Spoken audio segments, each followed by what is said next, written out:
আমার ভাই হয়তো কোনোদিন ইবাদত করার সুযোগ পায় নাই, ওই শুকটান দেওয়া বিড়ির মধ্যেও যদি সে ওই দাঁড়িপাল্লার দাওয়াত দিয়া আল্লাহর দ্বারে কবুল হয়ে যায়, এমনও হইতে পারে পিছনের সব আল্লাহ মাফ করে দিয়ে তার তো ভালো করে ভাবিরে কইবেন ভাই এতকাল তোমার মাথা আশ্রয় দিছি, হুকুম বাইছে দিছি, আজগো থেকে তোমার কাম আমি আইলে আমার কথা শুনতে হইবে, তোমার দ্বারে দায়িত্ব, তোমারেও শুনামু, তোমারেও বলবো, তুমিও আরেকজনরে বলবা। আগামী নির্বাচনে অন্তত একবারের জন্য কায়েদ সাবুদের নাতি ডক্টর ফয়জুল রে রাজাপুর কাটাইলে দাঁড়িপাল্লায় ভোট দেবা। কি শালুনে তরকারিটা ঝাল হইছে কা একই কেনা মাতারি না বেটারা। অতএব নারী পুরুষ ঐক্যবদ্ধভাবে কিছু কাজ করতে হবে। নারীদের একটা কাজ আছে, নারী বোনেরা যারা আছেন ঘরের ভিতরে অনেক মহিলারা বসা, আপনাদের কাছে স্পষ্ট অনুরোধ, জীবনে অনেক গপ্প মারছেন, প্রত্যেকদিন বিয়েলে 8-10টা ঘরের পিছনে উডানে যাইয়ে গপ্প মারা, এরপরে চুলের বিনি বাঁধা, এরপরে একজনে আরেকজনের মাথা আশ্রয় দেওয়া, এটা কালচার, কোনো সমস্যা নাই, করবেন, কিন্তু আজকে থেকে একটা মাথাও আর ফিরি আশ্রাইবেন না। যাইবেন ভাবির মাথায় ওই চিরুনিটা থুইয়েই পেনা পড়া শুরু করবেন দাঁড়িপাল্লা। কি কথা বোঝেন না? ভাবিরে কইবেন ভাই এতকাল তোমার মাথা আশ্রয় দিছি, হুকুম বাইছে দিছি, আজগো থেকে তোমার কাম আমি আইলে আমার কথা শুনতে হইবে, তোমার দ্বারে দায়িত্ব, তোমারেও শুনামু, তোমারেও বলবো, তুমিও আরেকজনরে বলবা। আগামী নির্বাচনে অন্তত একবারের জন্য কায়েদ সাবুদের নাতি ডক্টর ফয়জুল রে রাজাপুর কাটাইলে দাঁড়িপাল্লায় ভোট দেবা। কি নারী ভাইরা বোনেরা করতে রাজি আছেন ইনশাআল্লাহ? বোন পিছন থেকে বলতে হবে, পারবেন ইনশাআল্লাহ?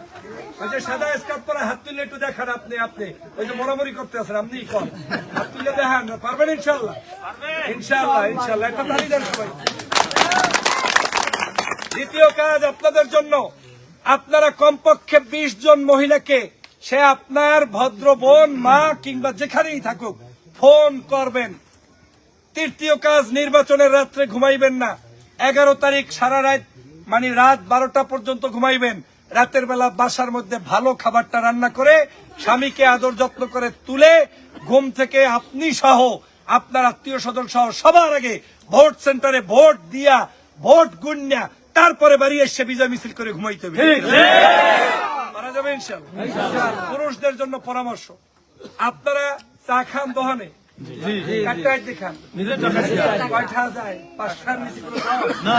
তাহলে এখন থেকে 5 টাকার চা খাইবেন, 15 টাকার গপ্প বাজিয়ে কি পারা যাইবে?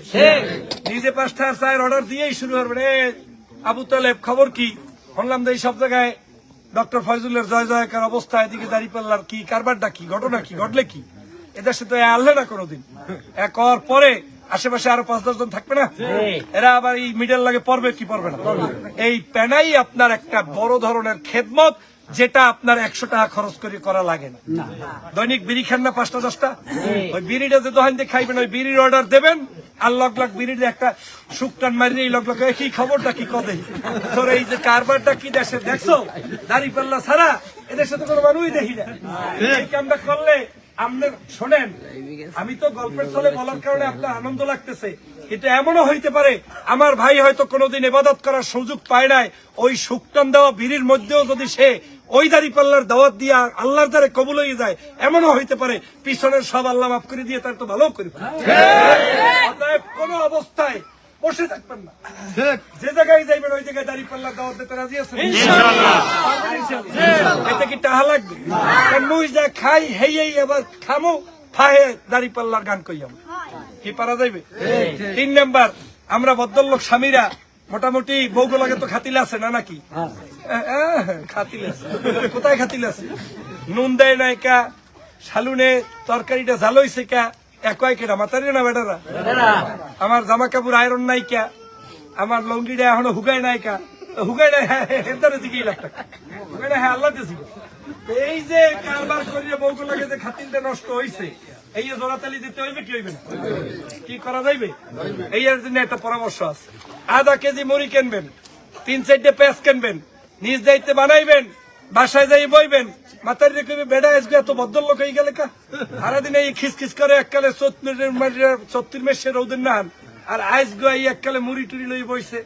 তো শোনেন, মহিলারা আসলে কোমল হৃদয়ের মানুষ, আপনি যাই করেন, যদি একটু ওখানে গিয়ে তার ওইখানে তাদেরকে একটু বসতে পারেন, আপনি গিয়ে বসবেন, আপনার বোন, মা, আত্মীয় স্বজন, বিশেষ করে সহধর্মিণী, তাদেরকে বলবেন